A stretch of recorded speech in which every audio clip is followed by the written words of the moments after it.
ఎట్లా బతుకుడు ఏరా బతుకుడు తెలంగాణ జిల్లాలోన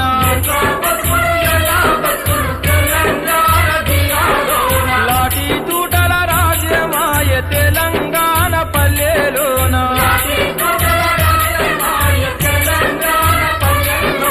మీసం మొలిసిన కొడుకుల చూసి ఆశాలెన్నో పెంచుకుంటే చదువు పోని గొప్పోళ్ళయి సాతారని కలలు గంటే తన్నందుకు కంటి పాపల కాటికైనా